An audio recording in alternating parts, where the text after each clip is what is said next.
Good morning all. আগের ক্লাসে two বির যে ইন্ট্রোডাকশন পার্ট সেটা হয়েছে। আজকে দেখো প্রশ্নমালা টু বি।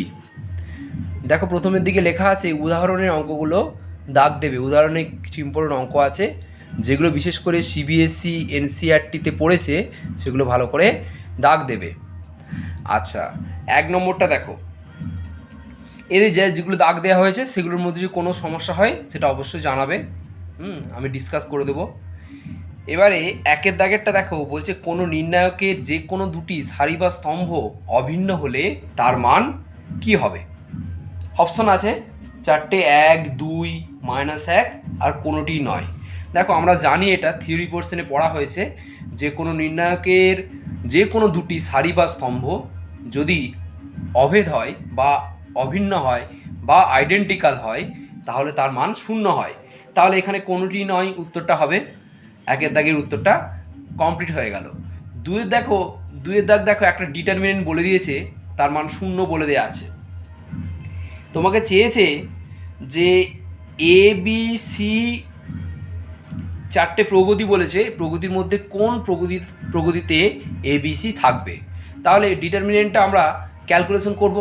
একটু বড় এমসিকিউ, তবু একটু বড় হয়ে যাচ্ছে, দেখো কিছু করার নেই, করতেই হবে। আমরা ক্যালকুলেশন করেছি, ক্যালকুলেশনটা একটু ভালো করে দেখে নাও।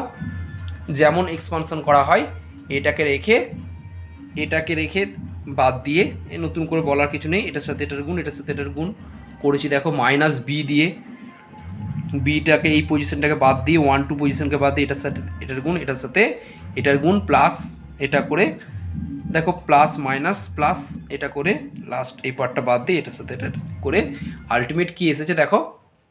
আমরা ক্যালকুলেশনটা ভালো করে দেখে নাও।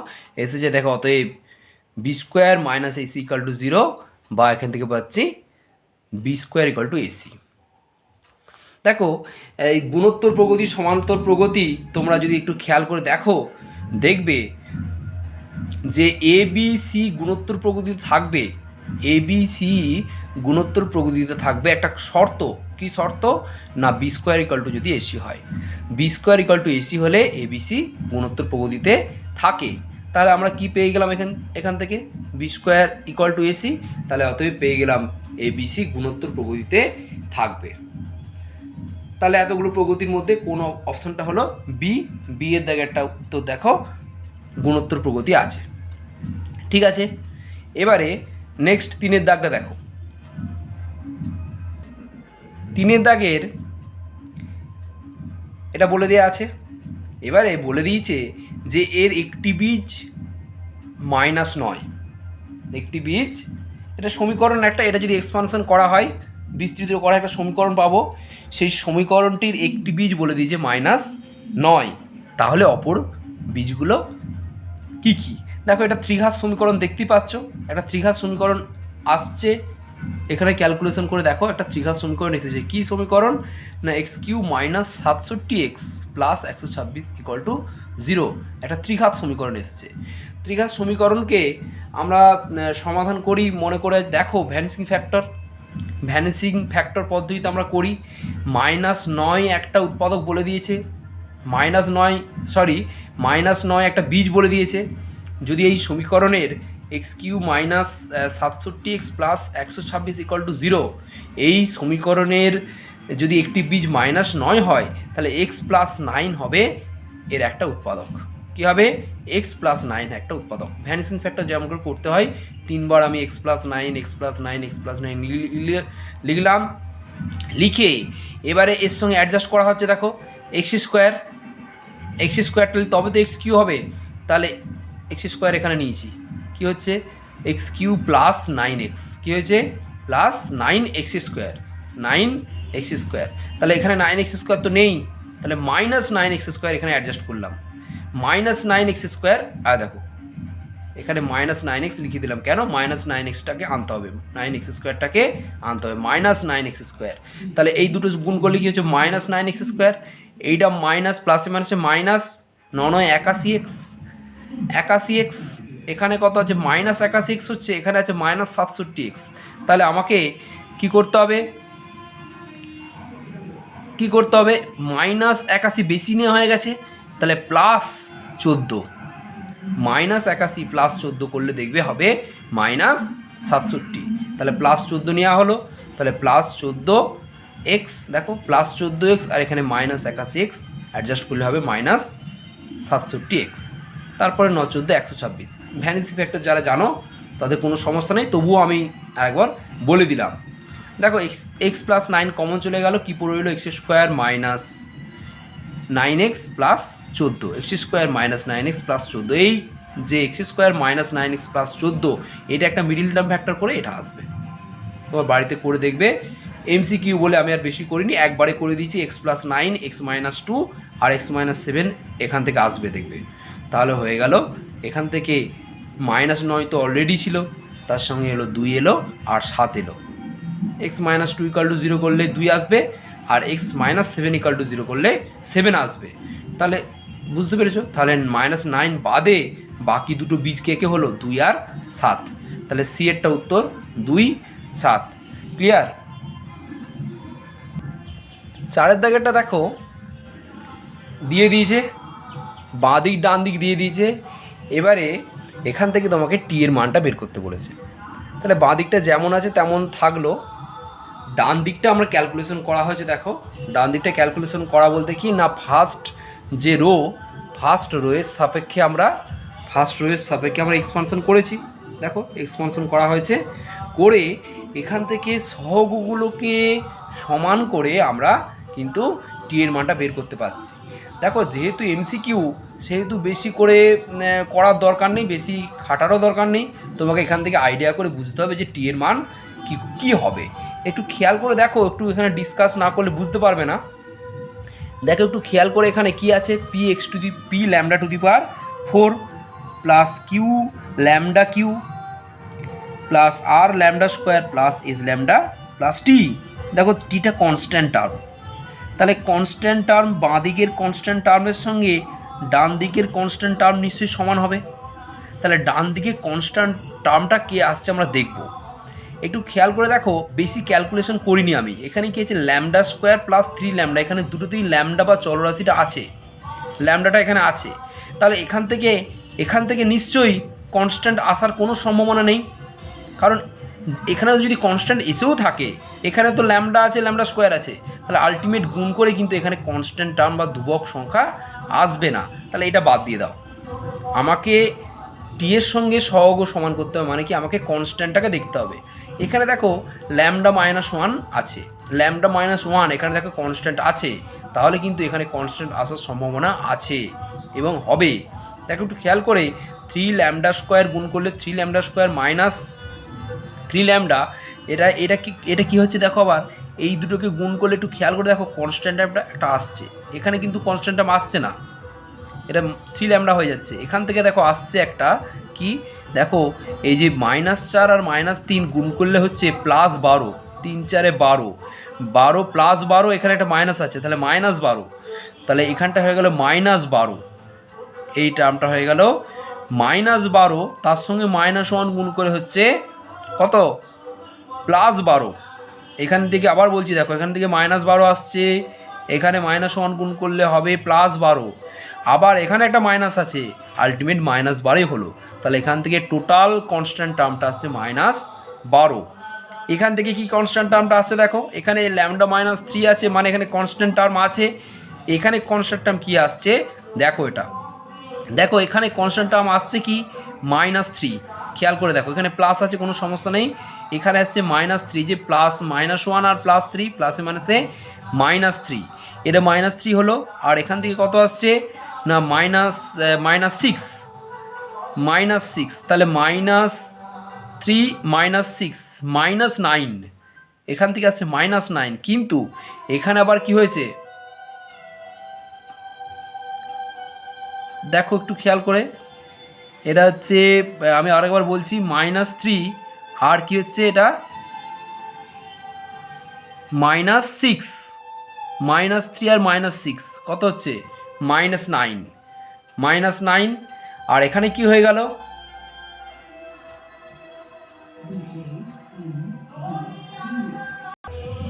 দেখো এই জায়গাটা একটু ভুল বলছিলাম আমি, এই জায়গাটা কিন্তু -6 আসছে না, এটা হচ্ছে কত আসছে 6 ল্যামডা আসছে, তাহলে এখান থেকে কনস্ট্যান্ট আসার কোনো সম্ভাবনা নেই। তাহলে কি হলো, এই জায়গাটা বাদ দিয়ে দাও, এই জায়গাটা ধরার দরকার নেই। আমার এই জায়গাটা দেখো, তাহলে -3 এখানে আসছে -3, তাহলে মাইনাস হচ্ছে +9, তাহলে এখান থেকে এলো -12, দেখো -12 এখান থেকে এলো, আর এখান থেকে এলো +9, দুটো মিলে যোগ বিয়োগ করে কি হলো না -3, তাহলে টি এর মান হয়ে গেল -3। ক্লিয়ার? অঙ্কগুলো এমসিকিউ হলেও একটু বড় বড় আছে, একটু ভালো করে দেখবে, দেখে নিয়ে বুঝতে না পারলে জিজ্ঞেস করবে, আগে তুলে নেবে খাতা আগে তুলে নেবে, তুলে নিয়ে তারপরে করবে। দেখো এই ডিটারমিনেন্টটা 0 বলে দিয়েছে, এখান থেকে তোমাকে থিটার মান চেয়েছে, এটা বলে দিয়েছে বাম পক্ষ ডান পক্ষ বলে দিয়েছে, এখান থেকে থিটার মান চেয়েছে।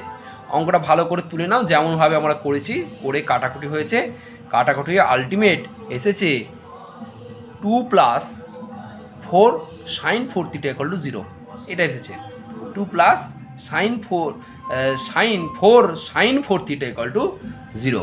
সেখান থেকে আমরা কি বলতে পারছি, দেখো সেখান থেকে আমরা বলতে পারছি যে sin 4 θ = -1/2, sin 4 θ = -1/2। তাহলে এই হাফ মানে কত, হাফ মানে সাইনের ক্ষেত্রে কি 30 ডিগ্রি মানে কত π/6, তাহলে -sin π/6, sin π/6।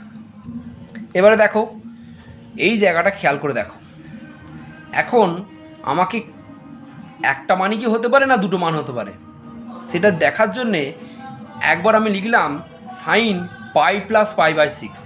দেখো পাই প্লাস কেন লিখছি, আগে তোমাদেরকে বলা হয়েছে, দেখো পাই মানে হচ্ছে π/2 জোর গুণিতক 2 × π/2, তাহলে সাইনটা সাইনই থাকবে, আমি লিখতে পারি এইভাবে। আচ্ছা π + π/6, তার মানে দেখো এই যে ডান দিকে এখানে আমি করেছি π + π/6 মানে কোথায় আসছে, পাই মানে 180, এখান থেকে π + π/6 কোন কোয়াড্রেন্ট, ফার্স্ট সেকেন্ড থার্ড কোয়াড্রেন্টে আসছে π + π/6, থার্ড কোয়াড্রেন্টে কে positive, all sine tan positive, কিন্তু এখানে যে সাইন তারপর অলরেডি মাইনাস হয়ে যাবে, কোনো সমস্যা নেই, এটাকে আমি এটা লিখতে পারি। আর একটা আকারে প্রকাশ করা যায় 2π - π/6, π + π/6 লিখতে পারবো, আবার 2π - π/6ও লিখতে পারবো। 2π কোনো সমস্যা নেই, π/2 এর জোর গুণিতক, 2π মানে হচ্ছে 360 ডিগ্রি টোটাল, এখানে চলে এলো ঘুরে 2π - π/6, তাহলে all sine tan cos, fourth কোয়াড্রেন্টেও কিন্তু সাইন নেগেটিভ, তাহলে দেখো এইটার সাথে এটাও আমি বলতে পারি। তাহলে দুটো অ্যাঙ্গেলে প্রকাশ করা গেল। এই -sin π/6কে আমি লিখতে পারলাম sin π + π/6 আর sin 2π - π/6, এখান থেকে কি এলো sin 7 π/6, কমা দিয়ে এখান থেকে কি হলো sin 11, দেখো সদগুণে 12 থেকে 1 বাদ দিলে 11, 11 π/6, ঠিক আছে, এই দুটো মান এলো। এবার দেখো এখান থেকে আমি sin 4 θ সমান কি পেয়ে গেলাম, sin 7 π/6, তাহলে 4 θ সমান কত হবে 7 π/6, θ সমান কত হবে 7 π/6/4, তাহলে 7 π/24, 4 6 24। আবার দেখো sin 4 θ সমান sin 11 π/6, 11 π/6, তাহলে 4 θ সমান হয়ে গেল 11 π/6, তাহলে থিটা সমান হয়ে গেল 11 π/6/4, 11 π/6/4 সমান 11 π/24। অতএব থিটার দুটো মান হয়ে গেল, একটা হচ্ছে 7 π/24, একটা হচ্ছে 11 π/24। কত উত্তরটা হলো এরটা। ক্লিয়ার? নেক্সট এবারে 6 দাগেরটা দেখো, 6 দাগের ABCD যে 4টে অপশন আছে তার মধ্যে একটু খেয়াল করে দেখবে যে সি এর দাগেরটা আমি পড়ছি, দেখো কোনো নির্ণায়কের একটি সারির প্রত্যেকটি পদের সঙ্গে অপর কোনো সারির পদগুলির নির্দিষ্ট গুণিতক পরপর যোগ করা হলে নির্ণায়কের মান অপরিবর্তিত থাকে। 5 নম্বর বৈশিষ্ট্য দেখবে, আমরা আগের ক্লাসে যে বৈশিষ্ট্যগুলো আলোচনা হয়েছে তার 5 নম্বর বৈশিষ্ট্যতে এটা আছে। তাহলে 6 দাগের সি এরটা উত্তর হয়ে গেল। ABD কেন হবে না, বাড়িতে ক্যালকুলেশন করে দেখবে, এটা হবে না। এরটা দেখো একটু আমি বলে দিচ্ছি মুখে, তবু এরটা যে কোনো নির্ণায়কের প্রত্যেকটি পদকে একটি ধ্রুবক রাশি দ্বারা গুণ করলে নির্ণায়কটি ওই ধ্রুবক রাশির গুণিতক হবে না। ম্যাট্রিক্সের ক্ষেত্রে হয়তো হতো, কিন্তু নির্ণায়কের ক্ষেত্রে কি প্রত্যেকটা পদকে গুণ করলে সেটা 3বার করে গুণ হয়ে গেল। পরবর্তীকালে উদাহরণ আছে, আমি বলবো। এটা ম্যাট্রিক্সের ক্ষেত্রে সম্ভব, কিন্তু নির্ণায়কের ক্ষেত্রে নয়। কারণ নির্ণায়কে একটা এলিমেন্ট দিয়ে গুণ করা মানে সেই নির্ণায়কের প্রত্যেকটা পদকে গুণ করা নয়, কিন্তু হয় একটা রো বা একটা কালামকে গুণ করা। ওই জন্য এটা মিথ্যা হবে এরটা। বিয়েরটা কী হবে? একটি দ্বিতীয় ক্রমের ও একটি তৃতীয় ক্রমের নির্ণায়ক সরাসরি গুণ করা যায় না, সরাসরি গুণ করা যাবে না। দ্বিতীয় ক্রমের ম্যাট্রিক্সটাকে আগে তৃতীয় ক্রমে কনভার্ট করতে হবে, কনভার্ট করে তারপরে আমরা করতে পারবো, তার আগে পারবো না। ওই জন্য বিয়েরটা মিথ্যা হয়ে গেল। সিয়েরটা দেখো কি বলেছে, দুটো ডিটারমিনেন্ট বলে দিয়েছে। ডিএরটা বইটার দিকে তাকাও, দুটো ডিটারমিনেন্ট বলে দিয়েছে, বলে দিয়ে সেই নির্ণায়ক দুটি অভিন্নভাবে শূন্য নয়। আলাদা আলাদাভাবে যদি আমরা ক্যালকুলেশন করি সেটা শূন্য হবে না, কিন্তু আমরা দেখব যে এটা হয়তো শূন্য হয়ে যাবে। ঠিক আছে, তাহলে 6-এর দাগেরটা সিয়েরটা উত্তর হলো। এবার 7-এর দাগটা দেখো। 7-এর দাগেরটা বলেছে কোনটি মিথ্যা। তাহলে এখানেও যে 4টে অপশন আছে, 4টে অপশনকে আমরা কিন্তু একটু ডিসকাস করব। এরটা সত্য, এটা কনফার্ম সত্য। কেন না, দুটি একই ক্রমের নির্ণায়কের গুণফল একটি সমক্রমের নির্ণায়ক হবে। অবশ্যই তুমি যদি দুটো 3x3 অর্ডারের নির্ণায়কে গুণ করো, যে গুণফলটা পাবে সেই ডিটারমিনেন্টের অর্ডারটাও কিন্তু 3x3 হবে। তাহলে কোনো সমস্যা নেই, সত্য। তাহলে এটা হবে না, কারণ তোমাকে চেয়েছে কোনটা মিথ্যা। এবার 7-এর দাগের বিয়েরটা দেখো। বিয়েরটা একটু আমি ক্যালকুলেশন করেছি এখানে, যাতে তোমাদের বুঝতে সুবিধা হয়। একটু বড় অঙ্কটা, কিন্তু এটা আমরা ক্যালকুলেশন করেছি। তাই ক্যালকুলেশন করার কারণ আছে, এই অঙ্কটা কিন্তু বড় অঙ্কেতে পড়ে। বিয়ের দাগেরটা দেখো, আমি ধরে নিয়েছি ধরি গুণোত্তর প্রগতির প্রথম পদ এ, এটা কিছু নয়, প্রথম পদ ছোট হাতের এ এবং সাধারণ অনুপাত R1 ধরে নিলাম। সাধারণ অনুপাত কত ধরে নিলাম? R1। তাহলে কি হলো, এখান থেকে এক্স সমান কি দেখতে পাচ্ছি দেখো। এক্সটা কি বলে দিয়েছে ওখানে? এক্সটা বলে দিয়েছে, খেয়াল করে দেখো, পিতম পদ। দেখো লেখা আছে এক্সটা হচ্ছে পিতম পদ, ওয়াইটা কিউতম পদ, আর জেডটা আরতম পদ। এটা বলে দিয়েছে। দেখো আমাদের এখানে একটু ব্যাকেটে আমি লিখে দিয়েছি, দেখো যে একটা গুণোত্তর প্রগতির এনতম পদের সূত্র। গুণোত্তর প্রগতির এনতম পদের সূত্র হচ্ছে টিএন, মানে এনতম পদ, এ ডট r⁻n-1 এনতম পদে বের করার সূত্র। এ মানে হচ্ছে প্রথম পদ, আর মানে সাধারণ অনুপাত, আর এন মানে হচ্ছে এনতম পদের এই যে এনটা, এই এনটা এখানে বসেছে। তাহলে এনতম পদ বের করার সূত্র হচ্ছে এ ডট r⁻n-1। দেখো আমাকে বলে দিয়েছে যে পিতম পদ এক্স, তাহলে এক্স সমান কী হয়ে গেল? এ R1, আমি সাধারণ অনুপাতটা আর না ধরে এখানে R1 ধরেছি। ঠিক আছে, এ r1⁻p-1। সেখান থেকে আমি উভয় পক্ষকে স্কোয়ার করেছি, এক্স স্কোয়ার করেছি, এক্স স্কোয়ার করলে এটা হয়েছে। সেখান থেকে উভয় পক্ষকে লগ নিয়েছি, লগ নিয়ে আলটিমেট এটা হয়েছে। ঠিক আছে, একই রকমভাবে ওয়াই সমান করেছি, উভয় পক্ষে হোল কিউ করেছি, কারণ ওখানে ওয়াই কিউ আছে দেখবে। আবার জেডের ক্ষেত্রে কি করেছি? হোল 4 করেছি, 4 করে এটা হয়েছে। তাহলে আলটিমেট আমরা কি পেয়ে গেছি দেখো, পেয়েছি এটা। তাহলে বসিয়ে দিয়েছি এর মানটা, এইটা হচ্ছে ডিটারমিনেন্ট ছিল, এটা আমরা এখানে বসিয়ে দিয়েছি, সব মানগুলো বসিয়ে দিয়েছি। ঠিক আছে, বসিয়ে একটু এটা দেখো ভালো করে, এই স্টেপটা ভালো করে দেখো। এখান পর্যন্ত ওই মানগুলোই বসানো হয়েছে। এবারে দেখো এখানে দুইটা কিন্তু প্রথম সারি থেকে 2 কমন নেওয়া হয়েছে, দ্বিতীয় সারি থেকে 3 কমন নেওয়া হয়েছে, চতুর্থ সারি থেকে 4 কমন নেওয়া হয়েছে। কমন নিয়ে এগুলো পড়ে আছে, কোনো সমস্যা নেই, 4 নিয়ে কমন নিয়ে এগুলো পড়ে আছে। এবার দেখো, তারপরে দেখো 24 কত হয়েছে? 24, 3 দুগুণে 6, 4 6 24। এই জায়গাটাকে একটা অপারেশন করা আছে। অপারেশনটা কি? এই অপারেশনগুলো কিন্তু যত তোমরা প্র্যাকটিস করবে অপারেশনগুলো নিজে নিজে করতে পারবে। এখন দেখো আমি করে দিয়েছি, ওই জন্য C2 ড্যাস্ট, C2-র মাথায় ড্যাস্ট সমান C2 - C3। C2 ড্যাস্ট মানে কি? আমি আগেই বলেছিলাম দেখবে যে রোগুলোকে বলা হয় R1 R2 R3 এভাবে বলা হয়, আর কালামগুলোকে বা স্তম্ভগুলোকে C1 C2 C3 এভাবে বলা হয়। C2 ড্যাশ কথার মানে হচ্ছে যে দ্বিতীয় স্তম্ভ, নতুন স্তম্ভ ওই জন্য ড্যাশড, আর C2 মানে হচ্ছে দ্বিতীয় স্তম্ভ। দেখো C2 এখানে C1 দেখো যা আছে তাই, দেখো C1টা আমি এখানে যেমন আছে তেমন লিখে দিয়েছি, C1 যা আছে তাই। কিন্তু C2টা দেখো, C2টা আগে কী ছিল PQR, এখন কি হয়েছে এটা, তাহলে C2র মাথায় ড্যাশটা ওই জন্য বসছে। বুঝতে পারছো C2র মাথায় কেন ড্যাশ বসছে? এখানে নতুন কেউ কিছু নেই, সবাই পুরনোই আছে, প্রথম আর তৃতীয় কালাম সেম আছে, শুধু চেঞ্জ হয়েছে কে C2। এরকম অপারেশন করা যায়, আমরা 5 নম্বর বৈশিষ্ট্যতে দেখেছি। এই রকম অপারেশন করলে সেই ডিটারমিনেন্টের মানের কোনো পরিবর্তন হয় না। তাহলে কি এখানে কি অপারেশন করা হয়েছে না, এখানে করা হয়েছে C2 মাইনাস C3 মানে দেখো এটা C2 এটা C3, তাহলে P-1 দেখো P-1 Q-1 R-1 এই অপারেশনটা করে টোটাল অপারেশনটাকে আমরা C2 বলছি, সেটা নতুন C2 ওই জন্য তার নাম হচ্ছে C2 ড্যাশ ইকুয়াল টু হয়ে গেল C2 মাইনাস C3। দেখো প্রত্যেকটা C2 এলিমেন্ট থেকে প্রত্যেকটা C3 এলিমেন্ট বিয়োগ করে নতুন আমরা C2 পেলাম। C3 যেমন ছিল তেমন আছে, C1 যেমন ছিল তেমন আছে। ক্লিয়ার? এবারে দেখ নাও, এবার দেখো এটাতে 24 হয়ে আছে, এই যে মানটা এই জায়গাটা, এখানে আবার একটা আমরা অপারেশন করে লিখেছি। কীরকম অপারেশন করেছি দেখো, এই অপারেশনটা একটু মাথার মধ্যে রাখতে হবে, মনেও রাখতে হবে।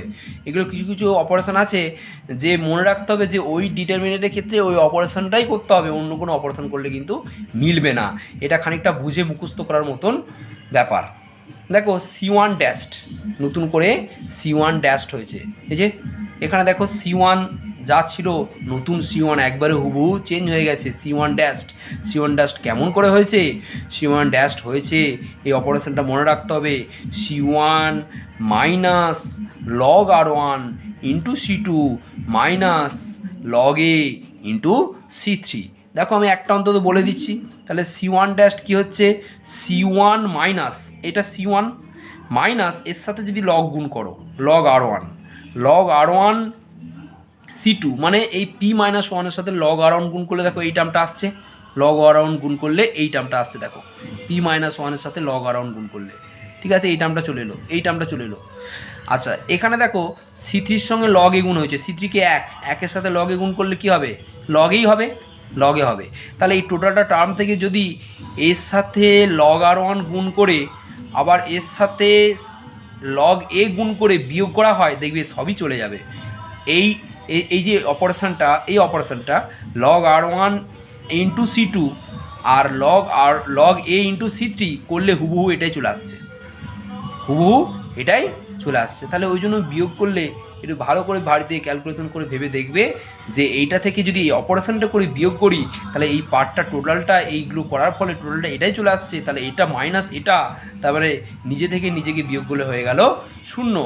একই রকমভাবে 0 এখান থেকে এটার সাথে লগ R1 গুণ করা হয়েছে, এর সাথে লগ এ গুণ করা হয়েছে, গুণ করে এখান থেকে বিয়োগ করা হয়েছে, 0 হয়ে গেছে। একই রকমভাবে এটাও 0 হয়েছে। দেখো দ্বিতীয় স্তম্ভ তৃতীয় স্তম্ভ সেম। আচ্ছা একটা ডিটারমিনেন্টের যদি প্রত্যেকটা একটা রো বরাবর বা একটা কলাম বরাবর প্রত্যেকটা এলিমেন্ট যদি 0 হয় তাহলে তার সেটা বলার অপেক্ষা রাখবে না, সেই ডিটারমিনেন্টের ভ্যালু 0 হবে, এক্সপানশন করা বা বিস্তৃত করা কোনো দরকার নেই। তুমি দেখো না 0 প্রথম যদি কালাম বরাবর এক্সপানশন করো তাহলে 0 into something 0 into something 0 into something, তার মানে 0ই হয়ে গেল। তাহলে এইটা এক্সপানশন করার প্রয়োজন হয় না যদি একটা ডিটারমিনেন্টের যে কোনো একটা রো বা যে কোনো একটা কালাম যদি প্রত্যেকটা এলিমেন্ট 0 হয়, প্রত্যেকটা পদ যদি 0 হয় তার ভ্যালু 0ই হবে। তাহলে কি হয়ে গেল 24 ইন্টু 0 সমান 0। অতএব নির্ণয় একটির মান x y z p q r এর উপর নির্ভরশীল নয়। দেখো মান কত হয়ে গেল 0, তাহলে ওই ডিটারমিনেন্টের ভ্যালুটা কি এক্স দিয়ে বা ওয়াই দিয়ে বা জেড দিয়ে বা পি দিয়ে কিউ দিয়ে আর দিয়ে বেরোলো, এটা কনস্ট্যান্ট টার্ম এলো। 0 না এসে যদি অন্য কোনো সংখ্যাও আসতো, শুধু যদি সংখ্যা আসতো তাহলে কিন্তু এটা প্রমাণ করা যেত। 0 এসছে তাহলে নির্ভরশীল নয়, 2 আসতো তাহলেও বলবো আমরা নির্ভরশীল নয়, যতক্ষণ না 2x3y বা pq এরকম আকারে না এসে যদি কনস্ট্যান্ট টার্ম আসে তাহলে এটা প্রমাণ হয়ে যাচ্ছে। তাহলে আমাকে 7 দাগের বিয়েরটা আমরা প্রমাণ করলাম যে এটা সত্য, কিন্তু আমাকে চেয়েছে মিথ্যা, তার জন্য এটা হবে না। এটা এতক্ষণ ধরে বলার কী দরকার ছিল? এটা পরীক্ষায় প্রমাণ হিসেবে পড়ে, 3 নম্বর 4 নম্বর অঙ্ক পড়ে, তার জন্য এটাকে আমরা কষে দেখিয়ে দিলাম। নেক্সট, এবারে 7 দাগের সিএরটা আমরা দেখব। 7 দাগের সিএরটা দেখো মিথ্যা হবে। তোমরা যদি বাড়িতে এক্সপানশন করো এটাকে এক্সপানশন করে ওই যে কন্ডিশনগুলো দেওয়া আছে দেখো, বিসি প্লাস কিউআর সমান সিএ প্লাস আরপি সমান এবি প্লাস পিকিউ সমান -1, ওটাকে যদি বসিয়ে দেখো তাহলে দেখবে ওর মান কিন্তু শূন্য হয়ে যাচ্ছে, ডিটারমিনেন্টের ভ্যালু শূন্য হয়ে যাচ্ছে, কিন্তু এখানে আমার আছে নট ইকুয়াল টু 0। যদি অসুবিধা হয়, ক্যালকুলেশনে যদি অসুবিধা হয় বলবে, আমি নেক্সট ক্লাসে আলোচনা করে দেব। তাহলে এটা মিথ্যা হয়ে গেল। ডিএরটা সত্য হবে। ডিএরটা সত্য হবে কেন? ডিএরটা তোমাকে বলে দিয়েছে যে মনে করো ওমেগা নট ইকুয়াল টু, এটা ওমেগা চিহ্ন, এটা ওমেগা চিহ্ন, ডব্লুর মতো একটু বাঁকানো, এটা ওমেগা বলা হয়। তাহলে এটা হলো। এবারে তোমাকে যদি বলে যে এইটা বলা আছে দেখো কাল্পনিক, এটা ওমেগা হচ্ছে 1-এর একটা কাল্পনিক বীজ মানে আমি ওমেগা কিউ ইকুয়াল টু 1 বলতে পারবো। জটিল রাশিতে আরও ডিটেলসে এটা আলোচনা করা হবে। তাহলে ওমেগা কিউ ইকুয়াল টু 1 আমরা বলতে পারবো, ওমেগা কিউ ইকুয়াল টু 1। তাহলে ওমেগা কিউ ইকুয়াল টু 1 বসিয়ে তোমরা যদি ক্যালকুলেশনটা করো, আগে এক্সপানশন করবে, এক্সপানশন করে ওমেগা ইকুয়াল টু 1 বসিয়ে দেবে, বসিয়ে দেখবে শূন্য হয়ে যাবে, তাহলে ওইটাও হয়ে গেল সত্য। তাহলে ডিএরটাও সত্য হয়ে গেল। তাহলে আলটিমেট আমরা পেয়ে গেলাম সবই সত্য, শুধু সিএরটা মিথ্যা, তাহলে সিএরটা উত্তর। এবারে 8 দাগের অঙ্কটা দেখে না। 8 দাগে একটা কন্ডিশন বলে দিয়েছে, এ একটা ম্যাট্রিক্স বলে দিয়েছে। তখন বলছে ডিটারমিনেন্টের ভ্যালুটা 4টে অপশন দিয়েছে, ডিটারমিনেন্টে কীরকম হবে দেখো করা হয়েছে। এ ম্যাট্রিক্স দেওয়া আছে, তার ডেটে বের করা হয়েছে, ডেটের সমান এটা আমরা জানি, ক্যালকুলেশন করা হয়েছে, ক্যালকুলেশন করে আলটিমেট কী হয়েছে 2 × 1 + sin² θ, 2 × 1 + sin² θ। দেখো 2 × 1 + sin² θ এখানে কাটাকুটি হয়েছে, এটা বাদ, এই জায়গাটা বাদ। এবার দেখো আমরা কি করছি, আমরা তো জানি -1 ≤ sin θ ≤ 1, sin θর মানটা রেঞ্জটা হচ্ছে -1 থেকে 1-এর মধ্যে। কিন্তু এখানে যেহেতু বলে দিয়েছে 0 ≤ θ ≤ 2π, আমরা আর -1টাকে নিচ্ছি না, কারণ থিটার মান তো 0 হচ্ছে বড়। তাহলে এটা কিন্তু এই sin² θটা কিন্তু এই রেঞ্জের মধ্যে থাকবে, 0 ≤ sin² θ ≤ 1। সেখান থেকে দেখো 2 দিয়ে গুণ করেছি, উভয় পদকে 2 দিয়ে গুণ করেছি, 0কে 2 দিয়ে গুণ করলে 0, 2 sin² θ, 2 1-কে 2। আবার কি করেছি, 2 যোগ করেছি, প্রত্যেকটা পদের সঙ্গে 2 যোগ করেছি, 0-র সঙ্গে 2 যোগ করলে 2 যোগ করেছি, এখানে 2 যোগ করেছি 4। তাহলে আলটিমেট এটা হয়ে গেছে 2 ≤ 2 × 1। দেখো কমন নিয়ে নিচ্ছি, 2 × দেখো 2 × 1 + sin² θ এখানে ছিল, এইটাকে আনার জন্য করা হয়েছে। দেখো 2 × 1 + sin² θ, তাহলে আলটিমেট চলে এলো। তাহলে 2 × 1 + sin² θর মিনিমাম মান কত হয়ে গেল 2, ম্যাক্সিমাম মান কত হয়ে গেল 4। তাহলে এটা দেখো ডিটারমিনেন্ট এ বিলংস টু কি ক্লোজড ইন্টারভ্যাল মানে বলেছিলাম 2-এর মানটা নেওয়া যাবে, 4-এর মানটাও নেওয়া যাবে। তাহলে মিনিমাম মান কত 2 আর ম্যাক্সিমাম মান কত 4, তাহলে ডিএরটা উত্তর। এমসিকিউ লাস্ট অঙ্ক দেখে নাও। 8 দাগের অঙ্কটা এনসিইআরটিতে এসছে, দেখো ইম্পর্টেন্ট অঙ্ক যেটা হলো এইমাত্র। এবারে 9 দাগেরটাও ইম্পর্টেন্ট অঙ্ক, 9 দাগেরটা পরীক্ষাতে আসে। কি বলে দিয়েছে, মনে করো এ একটি 3x3 ক্রমের বর্গ ম্যাট্রিক্স। দেখো একটা ম্যাট্রিক্স আমি ধরে নিয়েছি, 3x3 অর্ডারে একটা ম্যাট্রিক্স ধরে নিয়েছি, A1 A2 A3 আর B1 B2 B3 C1 C2 C3। সেখান থেকে কে এ বের করেছি, কে মানে কি, কে দিয়ে গুণ, প্রত্যেকটা এলিমেন্টকে কে দিয়ে গুণ হয়েছে। দেখো K1 KA2 KA3 KB1 KB2 KB3 KC1 KC2 KC3। এবার এর ডিটারমিনেন্ট করা হয়েছে, ডিটারমিনেন্ট করা হয়েছে। দেখো করা হয়েছে, এটা দেখো ডিটারমিনেন্ট অফ এটা হলো। এবারে আমরা কি করেছি, প্রথম রো থেকে কে কমন নিয়েছি, দ্বিতীয় রো থেকে কে কমন নিয়েছি, তৃতীয় রো থেকেও কে কমন নিয়েছি, তিনটে কে কমন নেওয়া হয়েছে, তার জন্য কে কিউ। আমি আগে একটা বলছিলাম মনে করে দেখো, যে পরে একটা আলোচনা করব আমরা, এরকম অঙ্ক আছে। দেখো এটা ম্যাট্রিক্স হলে কিন্তু এরকম হতো না, ম্যাট্রিক্স হলে একটাই কে কমন নেওয়া হতো, প্রত্যেকটা এলিমেন্ট থেকে একটাই কে কমন যেত। কিন্তু যেহেতু এটা ডিটারমিনেন্টের ক্ষেত্রে দেখো এই প্রত্যেকটা রো, তিনটে রো আছে, তিনটে রো জন্য তিনবার কে কমন এলো, তিনবার কে কমন নিয়ে কে কিউ হয়ে গেল, কে কিউ ডেটে। তাহলে কে এই যে কে ডিটারমিনেন্ট অফ কে মানে হয়ে গেল কে কিউ ডেটে। ম্যাট্রিক্সের ক্ষেত্রে কিন্তু কে ম্যাট্রিক্স এ মানে কে ইন্টু এ, তখন শুধু কে হতো, ডিটারমিনেন্টের ক্ষেত্রে আলাদা। এইটা অনেকে গুলিয়ে ফেলে, ম্যাট্রিক্স ডিটারমিনেন্ট গুলিয়ে দিলে হবে না, ডিটারমিনেন্টের ক্ষেত্রে খেয়াল করতে হবে কে কিউ আছে। ক্লিয়ার?